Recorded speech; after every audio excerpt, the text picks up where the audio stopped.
দর্শক, আমরা এই গোলসেন্স গ্রুপের একজন কর্মকর্তার সাথে যদি একটু কথা বলি। আহ, আচ্ছা, এই প্রথম দিন আজ চিরাং ট্রাভেল মার্ট এবং ট্যুরিজম মেলা শুরু হয়েছে, সারা কেমন পাচ্ছেন প্রথম দিন হিসেবে? আলহামদুলিল্লাহ, গোলসেন্স গ্রুপ পর্যটন এবং মানুষের উন্নয়নে কাজ করছে। এইখানে প্রথম দিনের ফেয়ারে আমরা চট্টগ্রামে আসানোর অনেক বেশি সাড়া পাচ্ছি। প্রথম থেকে আজকে আসলে আমরা যেরকম চিন্তা ভাবনা করেছিলাম যে হয়তোবা দর্শনার্থীদের কি অবস্থা হয়, বাট এই ফেয়ারটা এরকম ভাবে জমে উঠবে এটা আমরা আশা করিনি, বাট আমাদের ইচ্ছের চাইতেও অনেক বেটার রেসপন্স আমরা এখানে পাচ্ছি। আচ্ছা, হ্যাঁ, বন্দর নগরী চট্টগ্রামে এই ধরনের মেলা হচ্ছে, তো সেই ক্ষেত্রে আসলে এই বন্দর নগরীর যারা বিনিয়োগ করতে চায় বা হোটেল ব্যবসায়ী, সেক্ষেত্রে আসলে তাদের আগ্রহটা এখন অবধি কেমন দেখছেন?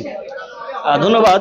আসলে সকালবেলা আসলে এখানে সেমিনারের মধ্যে এখানকার মেয়র সাহেব বন্দরনগরী চট্টগ্রাম এবং বাংলাদেশের প্রত্যেকটা মানুষের কাছে আহ্বান জানায় যে আমাদের বাংলাদেশের উন্নয়নের ক্ষেত্রে